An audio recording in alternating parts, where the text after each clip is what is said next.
as I was saying, what I decided to do was to get a new front wheel and a new back wheel.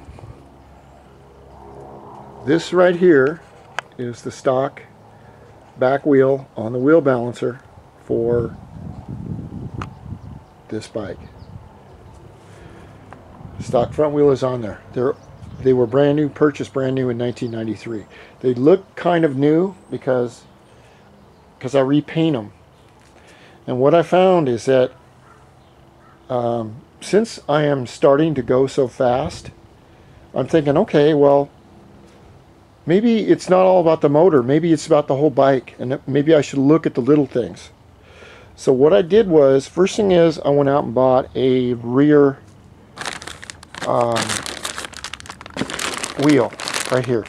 These are, what I like about them is this one thing right here. Okay, I'm going to put this wheel up here for just a moment. This says right here what I want to see. Genuine Honda parts. Okay, now on the other side it says made in Japan. It ain't made in Argentina. It's not made in Antarctica. It's not made on Mars. It's not made on Moonbase Alpha. It's made in Japan. That's where I want all of my Honda parts made, because I trust them.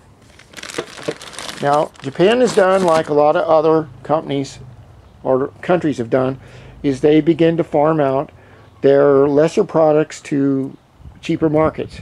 The problem is the Japanese don't know how to make shit. These other countries don't. You don't have a Ferrari that's made in Bangladesh. Now, the Bangladeshis are great at a lot of things, but probably not building Ferraris.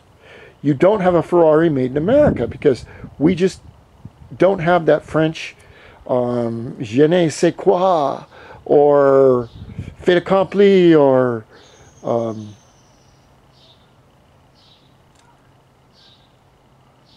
tête, or something like that. Anyway, I don't know. Anyway, if I buy something from a company, and that company is in Italy, or France, or England, or Japan, that's where I want the product made at, because I'm paying the money. Alright, now the reason I bought these wheels is this. Each of these wheels, stock wheels, are $125. That's not really cheap, but if everything goes to hell, I will have a spare set of wheels. The reason is because this bike right here is 18 model years out of production, which means they're going to stop making parts for it, which they already have. And I noticed, once I took this front shock off, that these little parts right here, it's a little felt ring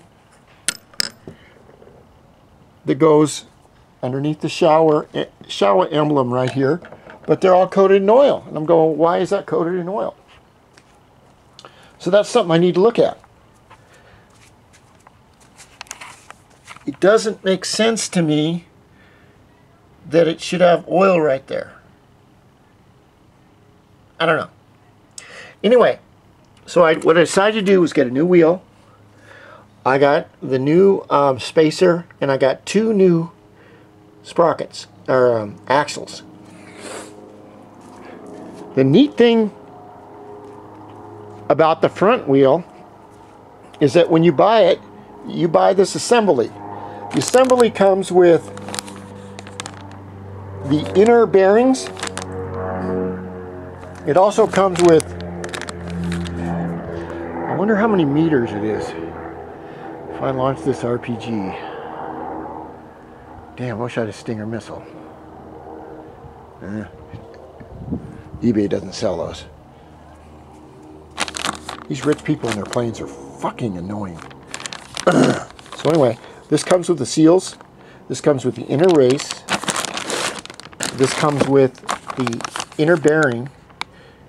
And you can actually save money by buying the wheel unit as complete.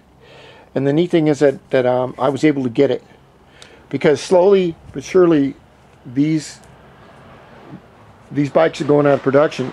Now look, I'm in America.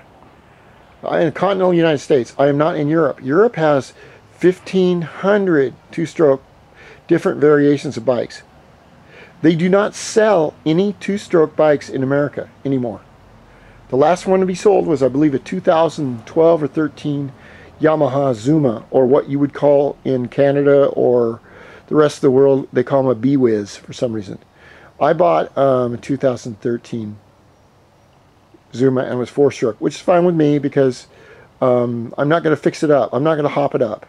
I have 2 bikes that are stock. They're going to stay stock.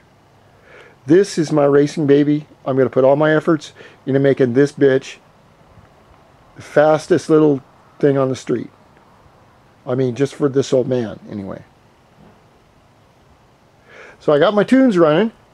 I'm playing some Milli Vanilli right now, which actually Milli Vanilli, they got some good songs. It's too bad they didn't sing them, but the songs are nice and they sound good. I hooked up this Philips, and it's been out in the shed, and the CDs won't work in it. If there's anyone that knows how to clean the eyes on these, because he can't get to them, if they know how to clean the inner tray eye, laser eye, let me know. But I did have this LG system, which is 700 watts, and the speakers with it are shit, but it comes with a really nice bass speaker, which is about as big as this bottom unit. So I hooked up these 2 other speakers that I have to it, and it works out really nice. Okay.